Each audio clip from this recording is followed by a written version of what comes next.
Buenas tardes, gracias a todos por estar nuevamente en nuestro seminario web. Hoy tenemos un invitado de lujo, como todos los martes, conocido por todos nosotros, el doctor Víctor Bracho. Víctor es médico egresado de la Escuela de Medicina de la Universidad Central de Venezuela. Fue expreso de la webinar. Bueno, a todos ustedes, es para mí nuevamente un honor estar frente a este público tan especializado. Y el día de hoy vamos a conversar sobre las posibilidades de riesgo del carcinoma aserrado de colon hacia el adenocarcinoma de colon y recto. Yo creo que es justo saber en dónde estamos ubicados actualmente en lo que es la vía aserrada. Estos tres cuadros nos indican, nos explican aproximadamente cómo, de qué manera el adenocarcinoma de colon y recto puede evolucionar de una lesión premaligna. Tenemos la vía de la inestabilidad cromosomal, tenemos la vía mutadora y tenemos la isla de los metiladores de islas de CpG. Esta vía o este camino, este sendero, fue descrito hace poco tiempo. Hay una mutación del BRAF y del KRAS, lo cual llega a una metilación de las islas de CpG. Y esto ocurre en el 20 al 30% de los adenocarcinomas colorectales. Y hay maneras actualmente de entender cómo se identifican este tipo de lesiones desde el punto de vista endoscópico y qué responsabilidad tienen este tipo de en lo que es la carcinogénesis de colon y recto. Desde la Organización Mundial de la Salud realizó una terminología expandida sobre las lesiones aserradas de colon y recto, y en estas mismas también incluyen a los pólipos hiperplásicos. En la última revisión de lo que es la carcinogénesis y la importancia de los pólipos hiperplásicos en este tipo de clasificación, fue excluida el pólipo hiperplásico pobre en mucina y se quedó sobre todo el microvesicular. El pólipo hiperplásico microvesicular puede evolucionar hacia adenoma aserrado, el mismo también evoluciona hacia cáncer de colon y recto. Entonces, bueno, de ahora en adelante ya no se llama adenoma, sino se llama lesión aserrada de colon y recto. Y también tenemos la lesión tradicional aserrada de colon y recto. Con o sin displasia citológica y con o sin displasia convencional. Entonces, ¿qué significa esto? Básicamente, este tipo de término ha evolucionado y actualmente se ha convertido en un sinónimo de potencial maligno más que una displasia verdaderamente histológica. Esto es muy distinto de lo que ocurre en el adenoma tubular, túbulo velloso y adenoma velloso. Ellos siempre, aunque no te lo reporte el patólogo, de manera implícita implica que tiene una displasia de bajo grado. Esta parte de biología molecular de este tipo de lesiones es extremadamente minuciosa, y en realidad cuando comencé han pasado 3 o 4 meses y después de hacerlo yo me sentí compleja de su morfología, por lo complejo de lo que son la parte de biología molecular. Entonces, el adenoma tubular o túbulo velloso de entrada puede significar una displasia de bajo grado o una displasia tradicional. ¿Y por qué motivo este tipo de lesiones significan un problema de tipo riesgo para cáncer de colon y recto? ¿Cuáles son las situaciones que lo caracterizan? Entonces, aquí tenemos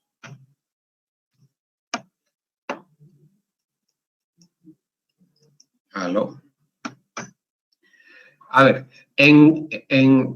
tenemos entonces posiblemente implicados este tipo de lesiones, los adenomas aserrados de colon y recto o las lesiones aserradas de colon y recto, están posiblemente implicados en en lo que es el intervalo de cáncer, cuando ocurren básicamente en el cáncer de colon derecho.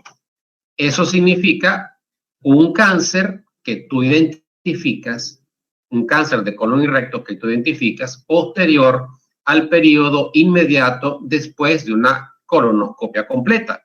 ¿Qué ocurrió? Me hicieron una colonoscopia y después de 2, 3 o 4 años te aparece un cáncer de colon. Entonces se entiende que este tipo de cosas no deben ocurrir, pero están ocurriendo. Y entonces, ¿qué ocurre? ¿Qué pudiera estar involucrado en este tipo de fenómeno? Que hay determinados tipos de precursores colorectal que intervienen en este tipo de fenómeno. Y es lo que vamos a conversar nosotros el día de hoy. Entonces, ¿qué está metido en este terrible ciclo de me hicieron la colonoscopia, me salió un cáncer a los 3 años o a los 4 años o a los 5 años de habérseme practicado una colonoscopia?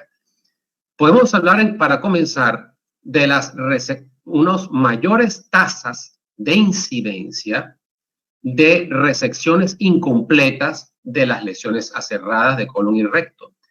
¿Qué está metido ahí? Ya lo veremos.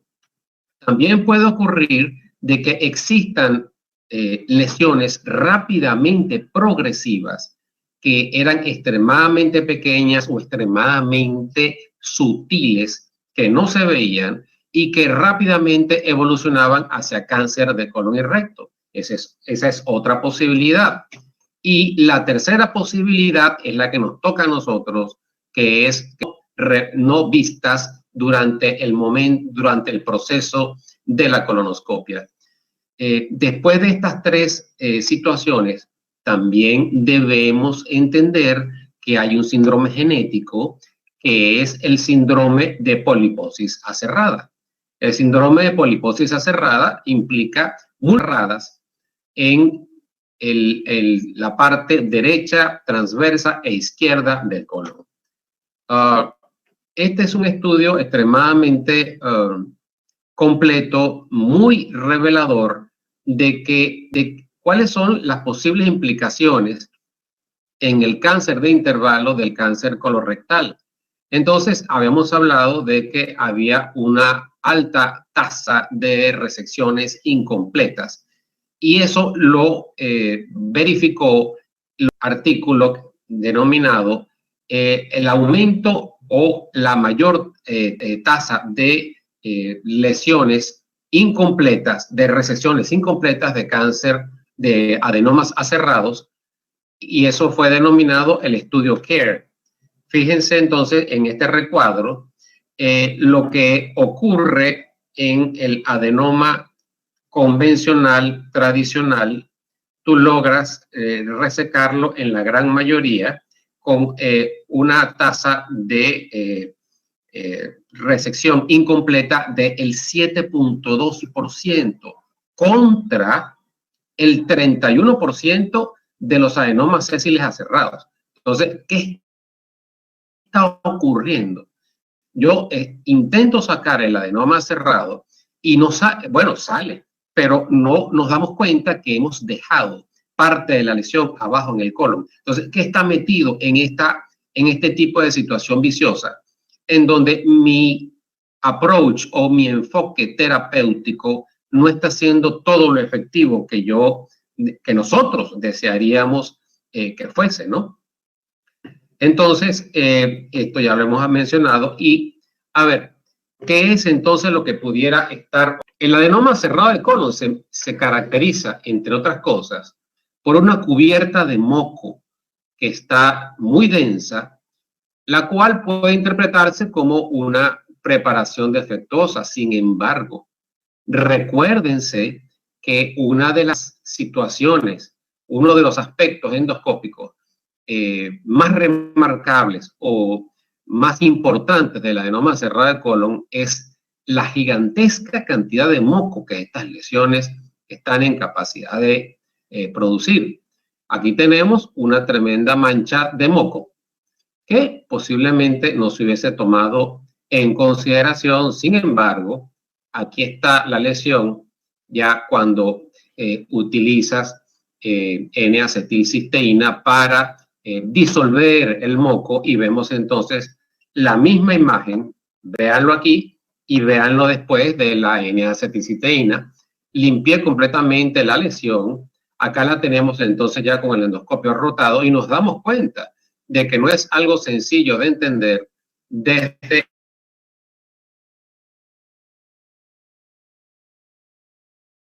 de la lesión. Trata de una lesión de gran dimensión que comienza más o menos por aquí y termina por acá. ¿Y qué vamos a hacer con ella? Bueno, hay que caracterizarla. Acá tenemos el NBI del equipo 190 de la serie Exera, Exera 3. Acá vemos entonces los vasos sanguíneos que son muy característicos de la lesión aserrada, característicos porque en realidad no son demasiado contributorios. Se parecen mucho a una lesión de tipo inflamatoria o una lesión de tipo hiperplásica. Entonces, esto es algo que hay que tener en cuenta, pero lo que sí contribuye es entonces los métodos de realce de imagen mediante índigo carmín o mediante azul de metileno. Fíjense algo muy importante acá, que son estas criptas grandes con luces muy amplias, en donde este tipo de característica nos da una alta sensibilidad y especificidad para la lesión aserrada de colon y recto. Acá vemos la lesión completamente inflada después de colocar fluido submucosal espeso, por ejemplo, el manitol, acompañado de adrenalina, que es la costumbre utilizando. Esto era la lesión completa, ¿verdad? Esta es la lesión resecada. Y si lo vemos así, es muy difícil decir que no fue resecada en su totalidad. Sin embargo, aquí es en donde viene entonces lo que decía el estudio CARE, en donde una vez resecada la lesión, puede quedar más del 30% de las lesiones resecadas de manera incompleta. ¿Y cómo hacemos para saberlo? Bueno, obviamente, en primer lugar, tenemos que evaluar, como lo estamos haciendo acá, con índigo carmín, que es para mí mi método principal de los bordes de la lesión, y, de ser esto posible, utilizar magnificación óptica. ¿Y qué es lo que estamos viendo acá? En uno de los bordes de la úlcera artificial vamos a observar esta cripta, que es extremadamente grande, igual que esta o igual que esta, en comparación con las que tenemos por acá. Entonces, esta área fue resecada mediante pinza fría, haciendo resección por abulsión. Acá tenemos una mejor vista de esta área. Entonces, ambas, la parte principal de la lesión fue fijada en una superficie dura con alfileres y colocada en un frasco de formol, y lo que se resecó mediante pinza de biopsia fue colocada en otro container de formalina y fue entonces enviado a el patólogo. Fíjense, esto que vemos acá son en realidad las criptas de Lieberkühn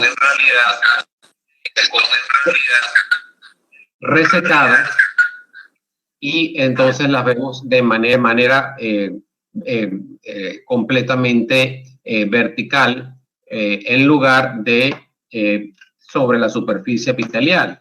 Entonces, ¿qué tenemos en el reporte de anatomía patológica? El primer fragmento, en realidad la resección mucosa en su parte más importante, nos lo refieren como adenoma cerrado. Sin embargo, lo que nosotros sacamos, retiramos mediante pinza fría, mediante asa fría por abulsión, nos reportan fragmentos de adenoma aserrado.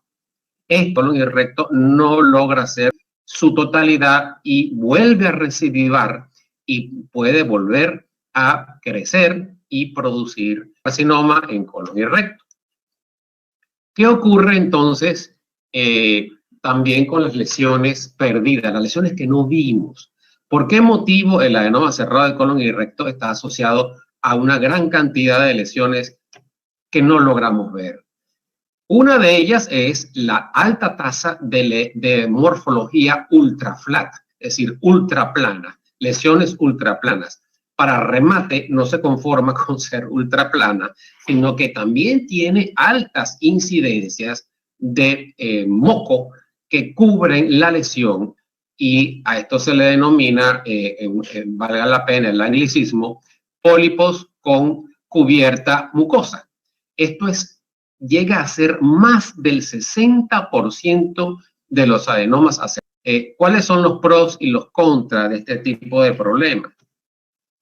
Bueno, tenemos que enfocarlos desde el punto de vista de la preparación de cada uno de los endoscopistas que se enfrentan a este tipo de lesión. Tenemos el endoscopista bien entrenado, que está al tanto de que sabe que el moco es su cuenta y que el adepto o que la lesión aserrada de colon y recto es una lesión que puede llegar a tener una morfología ultraplana asociada al montón de moco del cual hemos hablado. También tenemos la opción en donde el endoscopista que se enfrenta a este problema no tiene la información de su compañero de al lado. Entonces, ¿qué ocurre? Aquí estamos en el ciego y estamos viendo esta parte que está aparentemente bien preparada. Sin embargo, por una razón que no entendemos, tenemos esta cantidad de moco, esta especie de pozo o de piscina de moco justo en el ciego, un poquito al lado del orificio apendicular. Pero entonces, ¿qué hacemos? Obviamente, lo que se debe hacer en este tipo de circunstancias es lavar exhaustivamente este tipo de moco, utilizar agua, utilizar también, si es posible, acetilcisteína, y después comenzar a succionar todo lo que hemos sacado sin hacer succión con la punta del endoscopio sobre la mucosa del colon, porque entonces abierta, muy amplia, esto nos habla del patrón 2O, del cual pudiéramos hablar en otra oportunidad. Se prefirió utilizar en este tipo de caso, una lesión de 10 milímetros, se prefirió utilizar el aro frío para resecar la lesión. Acá tenemos entonces la imagen histológica, vemos las criptas de Lieberkühn completamente dilatadas en su base a este nivel y una superficie de aspecto aserrado. Te tienes que sentar con tu patólogo y hablar con él y que te enseñe lo que estás resecando, porque también en realidad es un mundo aparte.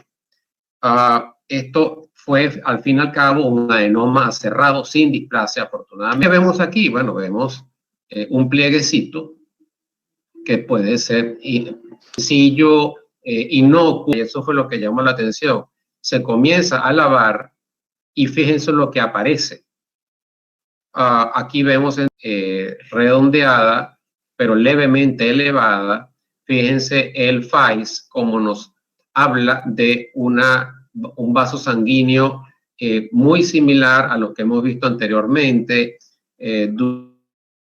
Douglas Rex dice que estos son lazy capillaries, capilares flojos, capilares poco abundantes, difícil de diferenciar de una lesión hiperplásica o inflamatoria. Acá tenemos entonces lo que en mi opinión es uno de los mejores métodos de que es el índigo carmín. Fíjense cómo logramos entonces diferenciar, encontrar, ver lo que son los bordes de la lesión.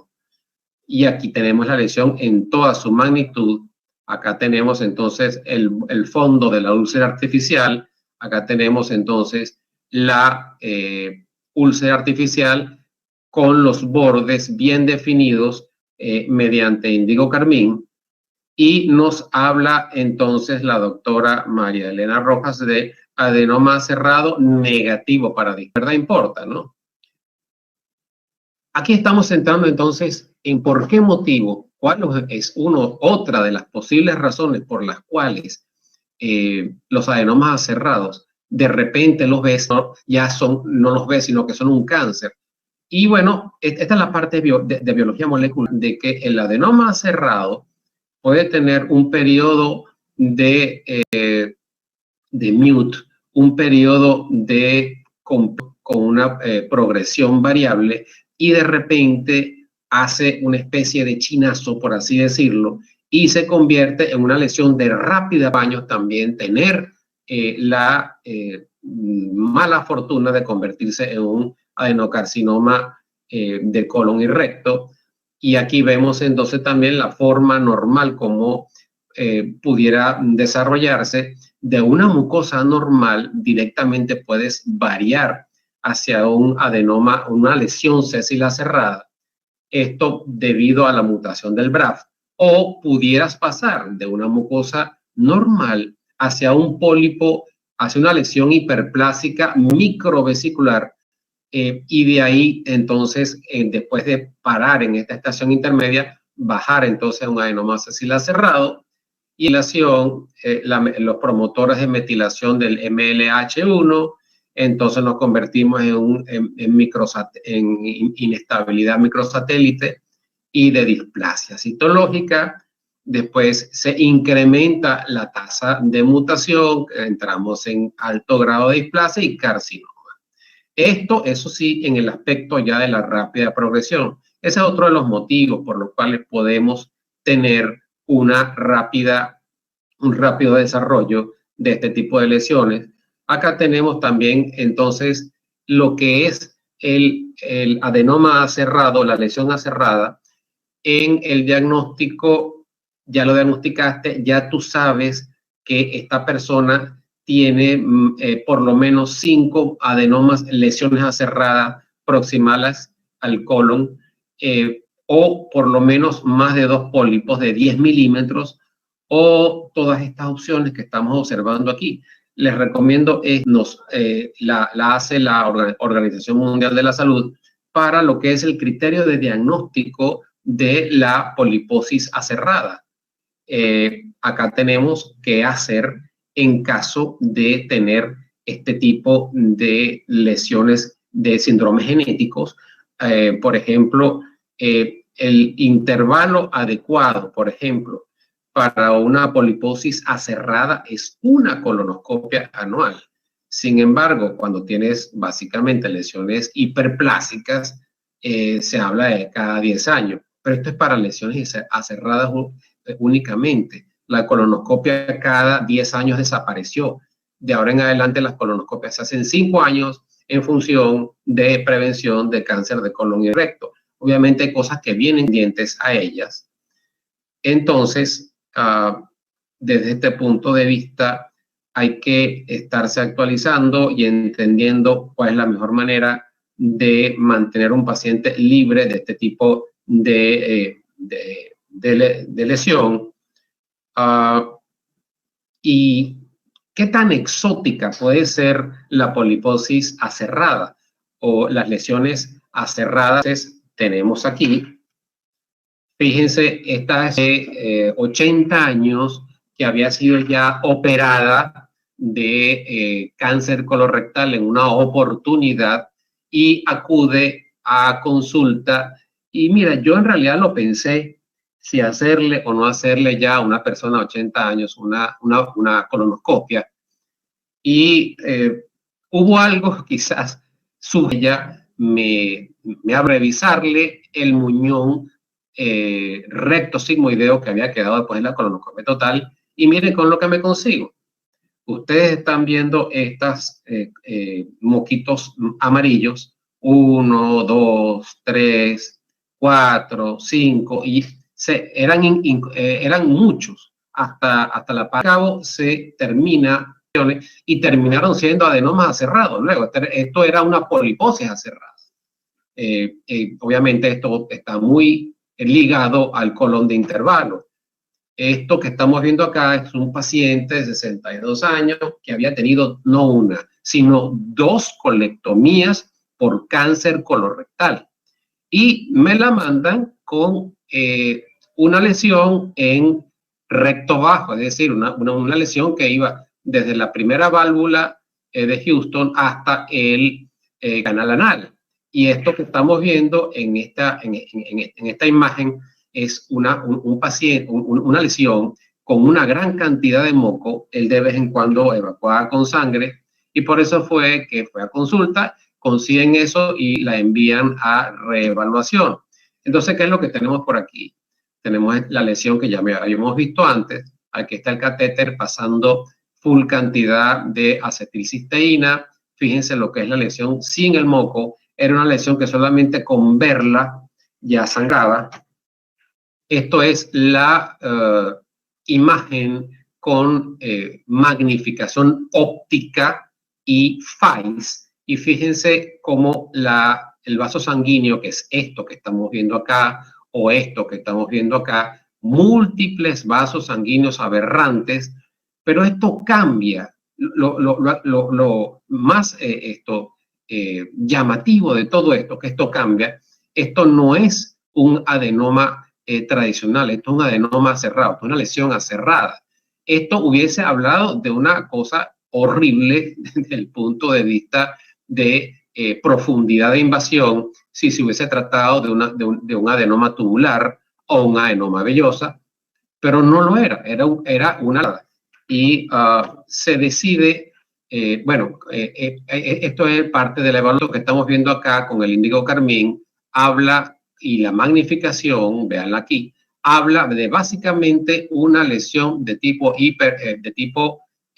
adenoma tubular. Esto es un CUDO 3L. Véanlo aquí, la cripta de Lieberkühn completamente derechita.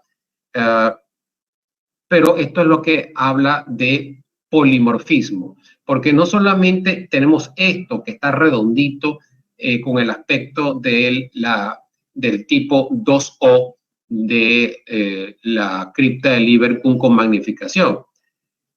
También tenemos otro tipo de lesión, otro tipo de cripta que es esta que está acá, que hace múltiples circunvoluciones, que nos habla también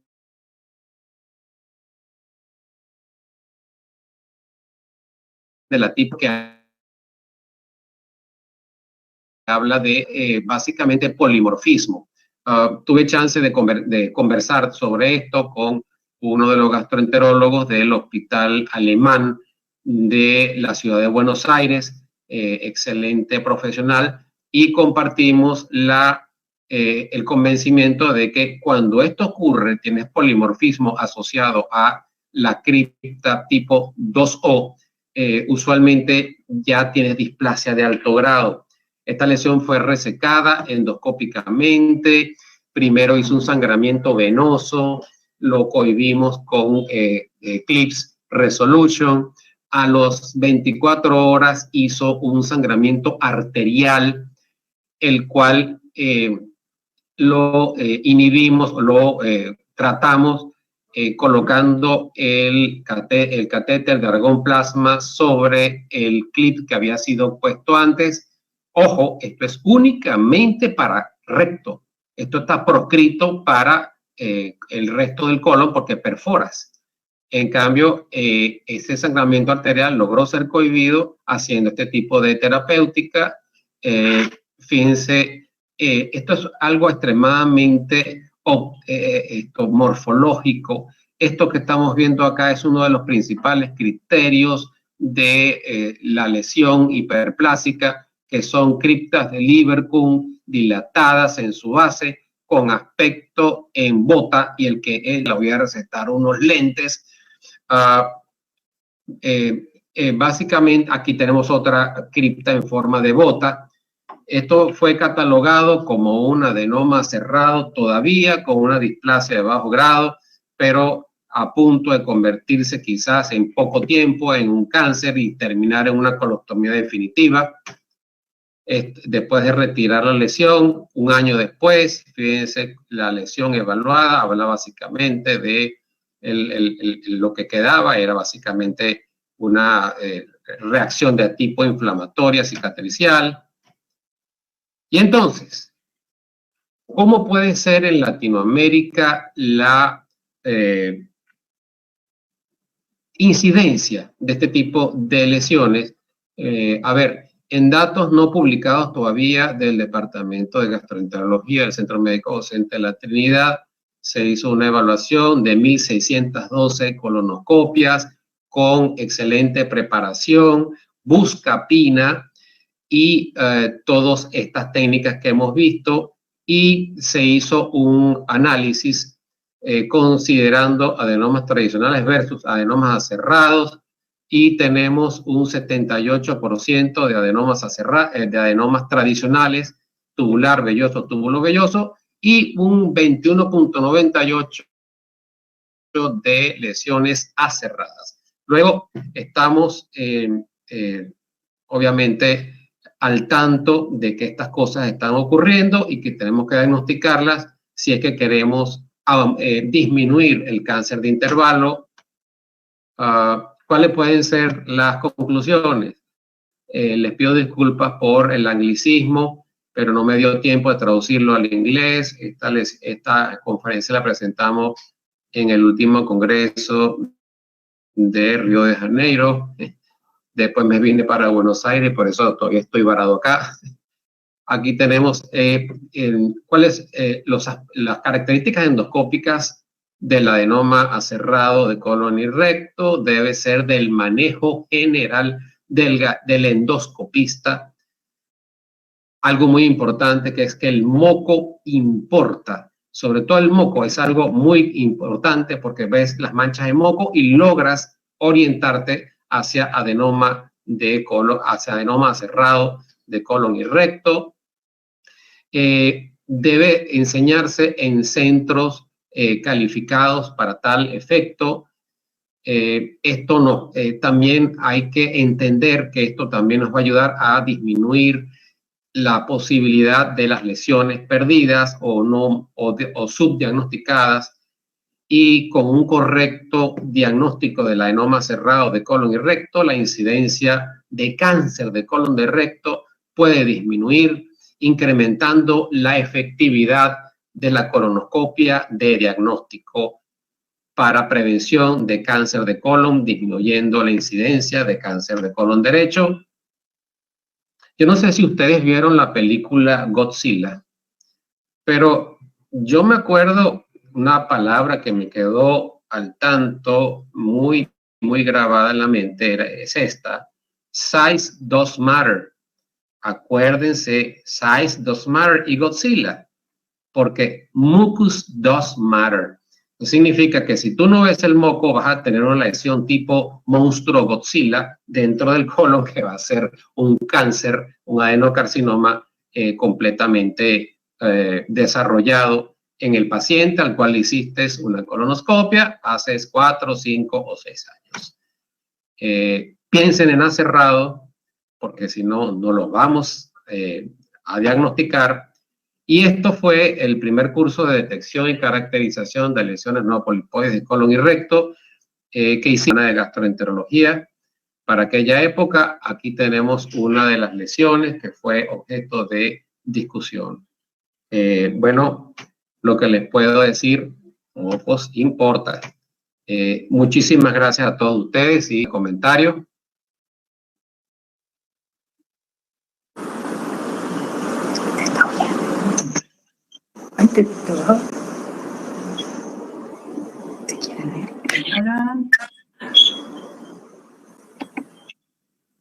Víctor, impresionante.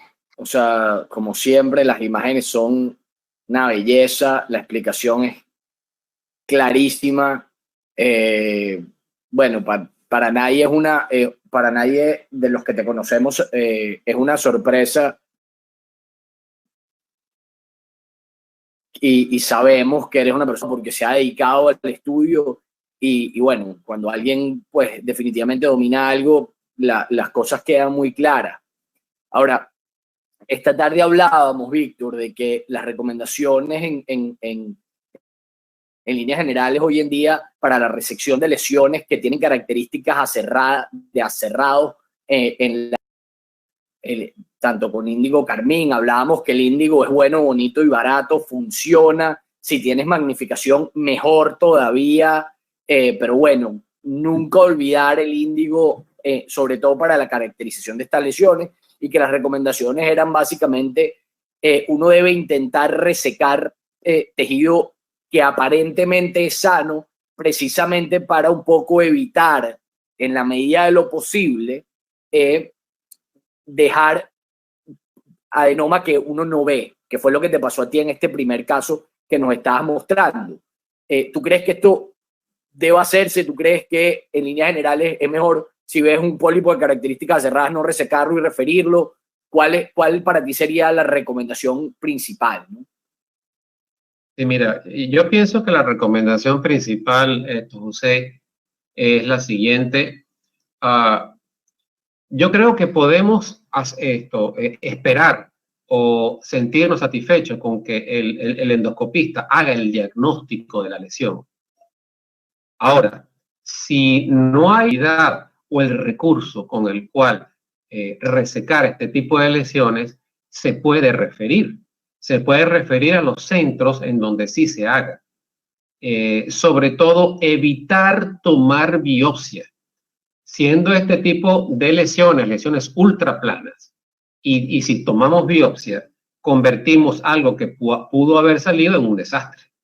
¿Ves? Entonces, porque se hace fibrosis de la submucosa, la lesión no se eleva, definitivamente son lesiones que más del 90% deben ser retiradas con resección mucosal endoscópica o disección submucosal endoscópica, y si la biopsia, entonces es la torta, ¿no? Básicamente, yo pienso que el mayor énfasis debe ser en la parte, lo que estamos haciendo, que es la parte de la enseñanza. Fíjate el tipo de capilares, si es que tienes técnicas de modificación de la banda óptica, y si piensa que se pueda tratar de un adenoma cerrado y tienes la experiencia suficiente para hacerlo, bueno, procede. Si no la tienes, el hecho de haberla diagnosticado es algo extremadamente espectacular, porque ya lograste hacer gran parte del problema. Entonces, eso es básicamente, en mi opinión, la parte más importante ahorita, ¿no? Lograr entender cuáles son los aspectos endoscópicos que a mí me llevan al diagnóstico del adenoma cerrado de colon y recto. Excelente, Víctor. Gracias por... Excelente. Yura, hay dos preguntas y le dejamos al doctor Montserrat que haga los comentarios, o dejamos que el doctor Montserrat haga los comentarios y podamos las preguntas. Sí, vamos a dejar que el doctor Montserrat haga sus comentarios, las preguntas. Perfecto. Raúl también le encanta el estudio de las lesiones aserradas, y bueno, claro que sí. Es interesante escuchar también la opinión. Está el doctor Juan Carlos González, que con las técnicas nuevas de imagen avanzada, pues también nos puede hacer un aporte. Muy buena la conferencia, Víctor. Hay unas cosas que hay que enfatizar con respecto al diagnóstico. Es que necesita el endoscopista insistir, o debemos insistir nosotros en la preparación del colon. Estas lesiones, en la experiencia mía, en el 80% de los casos, están ubicados entre el ángulo hepático y el ciego. En un colon mal preparado se escapan, definitivamente, y lamentablemente la experiencia que existe, no solo en Venezuela, en todo el mundo, es que los colon bien preparados escasean realmente, en privado y en público. Se habla de una preparación óptima más o menos un 60-70% de los casos, o sea que están dejando un 30% de los casos de pacientes mal estudiados. O sea, hay que insistir en la adecuada preparación y luego ir a buscar las lesiones. Buscándolas es que se encuentran. A un colon muy bien preparado, si nos estudiamos se nos escapa, como tú pudiste demostrar muy bien. En cuanto al tipo de resección, yo pienso que las lesiones de 1 centímetro o menos, cualquier endoscopista medianamente entrenado debe estar en capacidad de resecarlo. Ok. ¿Cómo realizas la preparación del índigo carmín y del azul de metileno para la tinción de las lesiones aserradas? Y también preguntaron, Víctor, si quieres, para completar, ¿cómo preparas la N-acetilcisteína? Está más también arriba, de una vez y decimos las 3 cosas. Bueno, sí, fíjate, yo trato de tener mis 3 frascos. El índigo carmín, la N-acetilcisteína y el dimetil polisilosano. El dimetil polisilosano es el antiespumante. La N-acetilcisteína es el antimucolítico, es mucolítico. Y el índigo carmín es el enhancer, el realzador, es la palabra en realidad, ¿no? Es un realzador. Ahora, el realzador, que es el índigo carmín, es, mira, esto 2 gramos en 500 o 400 cc de destilada, de solución de agua destilada. El N-acetilcisteína, tú te puedes buscar de manera artesanal jarabe para la tos que tenga N-acetilcisteína y diluirlo. Lo puedes diluir al 50% para que pueda fluir mejor a través del canal de trabajo del endoscopio o a través de un catéter. Y de esa manera hacerlo. Utilizo poco el azul de metileno, yo sé que Raúl lo utiliza más, pero todos estos métodos son, eso es más o menos la forma como se hace. El azul de metileno, cuando lo vas a inyectar submucosalmente, tienes que colocarlo, tienes que tratar en la medida de lo posible de esterilizarlo, y lo puedes hacer en un autoclave colocando primero filtrándolo en los filtros, en los filtros que utilizan en microbiología, y lo recoges, y eso que tú recoges lo colocas en un autoclave, tratando de no llenar el tubo de ensayo completamente, sino la cuarta parte, porque si no explota. Entonces, con eso logras esterilizarlo. Esa es la manera como más o menos artesanalmente, y funciona perfectamente. Jamás hemos tenido un problema de infección, afortunadamente, y es a veces extremadamente efectivo. Eso es más o menos una respuesta a las preguntas con respecto a esto.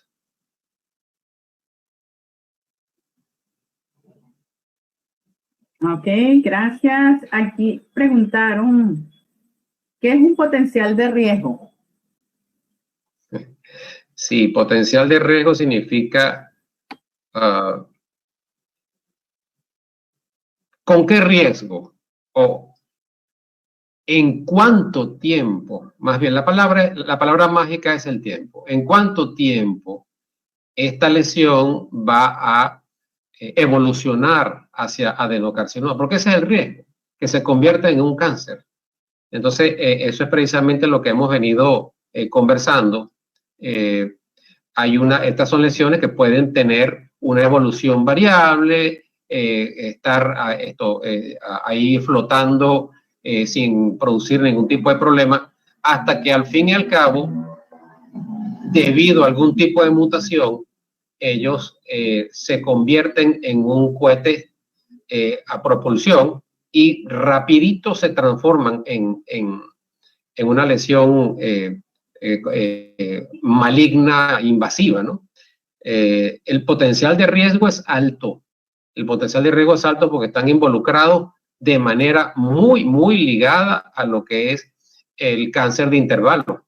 Y sobre todo del lado derecho, porque hay artículos ya muy bien establecidos que nos hablan a nosotros de que la colonoscopia no es efectiva, desafortunadamente, aunque no nos guste, en la prevención del cáncer de colon derecho. Prevención de cáncer de colon derecho no significa diagnóstico de cáncer de colon derecho. Prevención de cáncer de colon derecho es identificar los precursores en colon derecho que van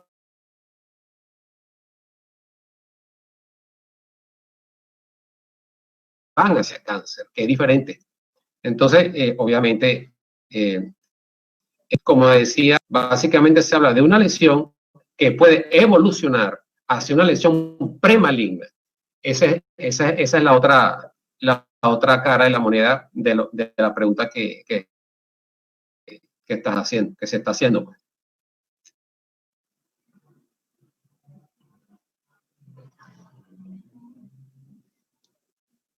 O sea, hay otra pregunta por allí.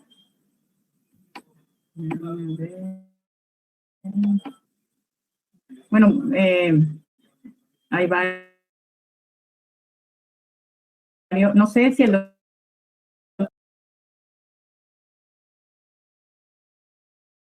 quiere comentar algo más y yo tengo una pregunta final para Víctor.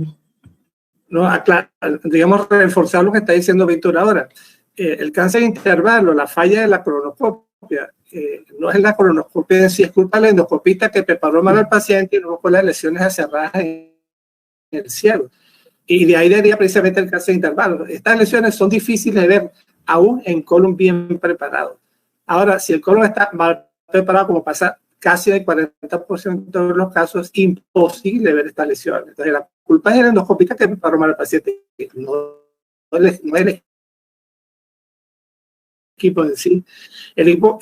Eso quiere decir también, las nuevas técnicas avanzadas de endoscopia se han hecho estudios comparativos y no detectan más lesiones que la endoscopia estándar que utilizamos ahorita con los equipos que tenemos actualmente. Lo que hace es caracterizarlas mejor, pero el índice de detección es exactamente el mismo. O sea que lo que tenemos es ver las lesiones. Si no las vemos, no podemos hacer ninguna técnica de magnificación ni mejorar la imagen, etcétera, si ni siquiera la estamos viendo porque el colon estaba sucio, estaba mal preparado. Hay que insistir que para ver estas lesiones, colon impecable y un endoscopista que la esté buscando. Esto, sí, Yuraima, tenemos con nosotros en la audiencia al doctor Ernesto Carballo. Él es expresidente, de la Sociedad Venezolana de Neurocirugía. Y él me dijo que tenía una pregunta que quería hacer. ¿Me oyes, Ernesto? Sí, cómo no. Te abre el micrófono. Doctor, adelante.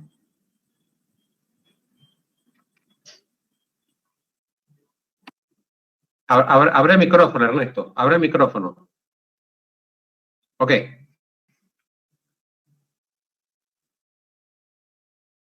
¿Me oyen? Sí. Bueno, meterse en el campo del gastroenterólogo y sobre todo en este terreno tan difícil es muy interesante y siento que con tu charla aprendí bastante, pero como neurocirujano me quedan algunas dudas. ¿Cómo seguir un paciente que se le hace el diagnóstico de una lesión esta cerrada anual, semestral, o dejarla 4 años sin control? Yo quisiera que me aclarara este punto. Sí, bueno, fíjate, cuando según la OMS, cuando conseguimos el síndrome genético, que es la poliposis aserrada, anualmente se debe hacer una colonoscopia. Cuando entras en una categoría que no llega a ser todavía una poliposis aserrada, hay que tomar en consideración qué tipo de lesión tú resecaste. Por ejemplo, resecaste una lesión de 2 centímetros que tiene una displasia de alto grado. Ese tipo de lesión tú debes volverla a evaluar a los... Eso es más o menos como pudiera, de una manera muy sencilla, muy simple, quedar bien para no dejarle a este paciente que se marche a sus anchas con una condición que pudiera generarle en 6 años, 7 años nuevamente un cáncer, como los casos que hemos visto aquí, ¿no? Eso es más o menos lo que se está mejorar la técnica, la estandarización del accionar de cada endoscopista en este tipo de circunstancias. Gracias. Muy clara la respuesta, de verdad. Y magnífica exposición. Quisiera agradecerle al doctor Víctor, seguro está de acuerdo. Ahorita en el Mundial de Endoscopia en Río, que estuvimos en un simposio de lesiones de colon.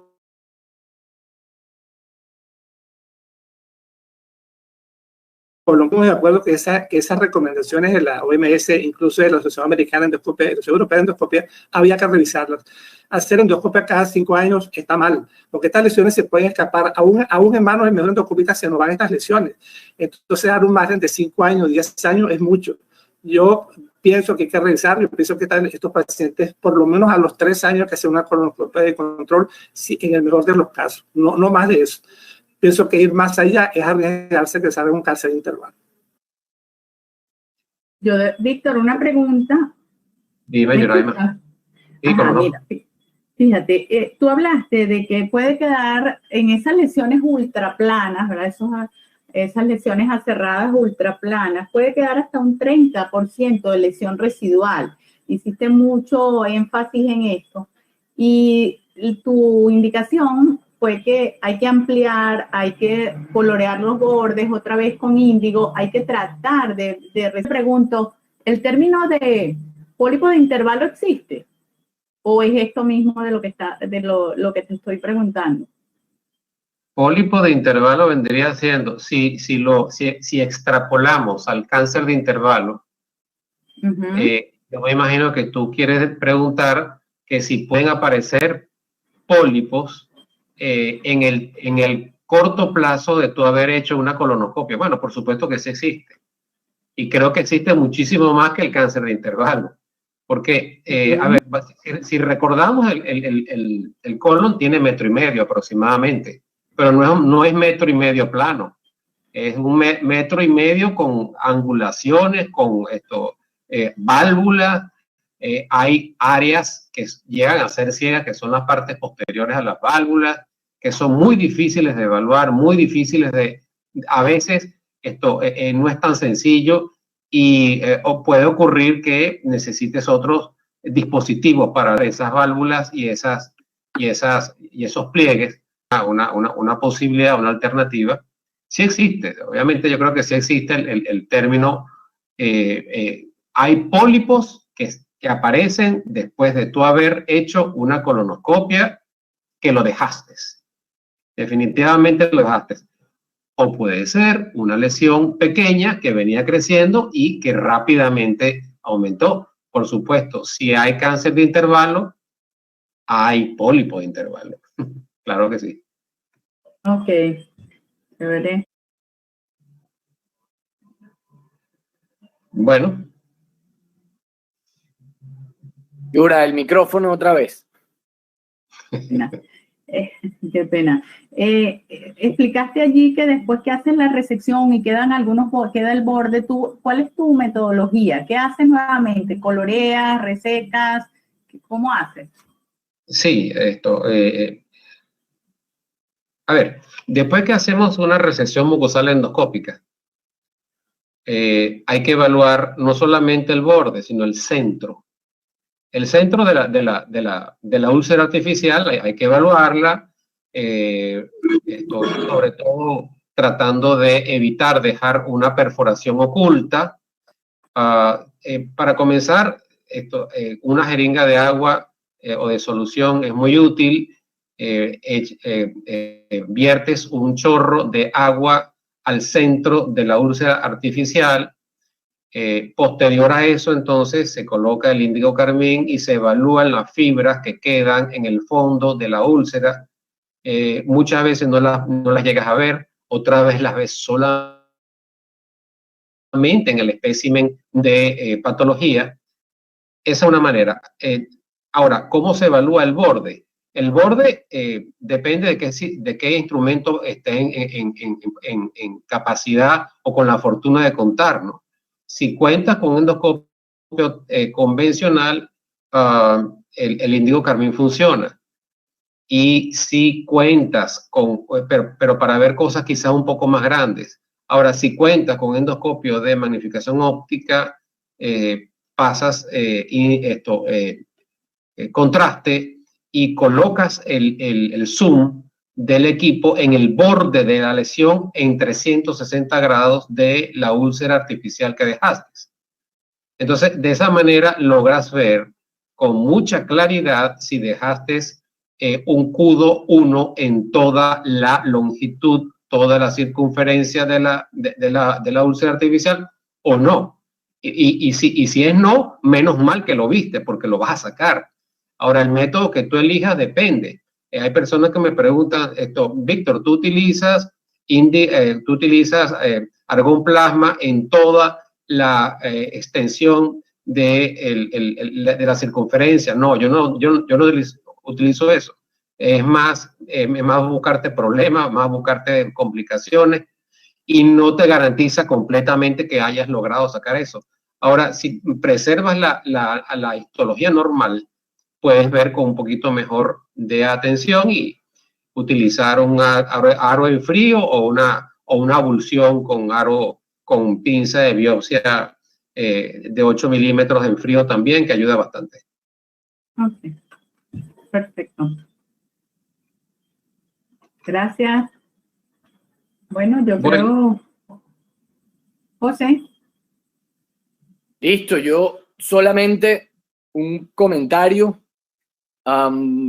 Yo creo que es sumamente importante que quede claro y que enseñemos y lo que se dice en inglés spread the word, que digamos divulguemos, y los pólipos se resecan y no se biopsian. Las lesiones, sobre todo las lesiones planas de colon, se resecan pero no se biopsian.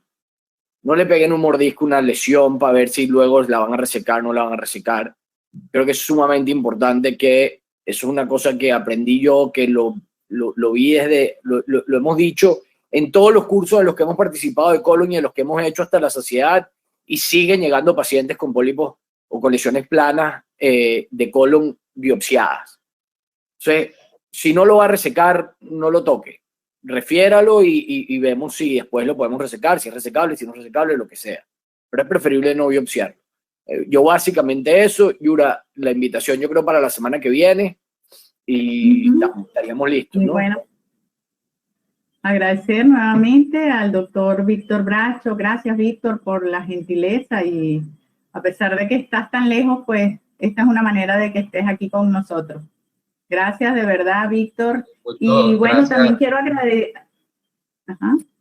Gracias a ti, Yura, muchos amigos, muchos colegas, un gran placer, y esperemos que dentro de poco la situación mundial también se normalice y la situación de nuestro país también se normalice y se estandarice, y que nuevamente volvamos a hablar de esto en condiciones más relajadas desde el punto de vista de la espada de Damocles del corona.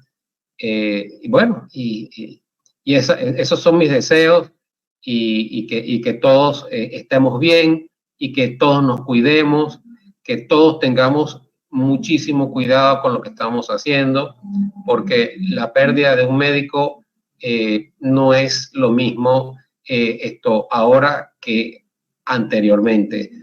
Nosotros somos una especie de pilotos de aviones muy sofisticados, y eso no se repone en 2 o 3 días. Y eso también la gente tiene que entenderlo, porque a veces como que no lo entienden. Pero ahorita como que estamos más cerca de eso, ¿no? Bueno, gracias a todos. Quiero agradecer a las personas, a los patrocinantes, los que nos apoyan siempre, las representaciones de ISCAN, Endomédica, que siempre está ahí, y ahora tenemos a la gente de Agencia Virtual, ABO, que nos está apoyando muchísimo con el canal YouTube y con todos los players y todo lo que estamos haciendo la próxima semana, con el doctor Dervis Bander, que nos va a hablar de... Dervis nos va a hablar de disfagia y lo nuevo que hay en disfagia. Y saludos, Víctor, cuídate, saludos a todos. Gracias, doctor Montserrat. Un gran honor estar con ustedes. Muchas gracias.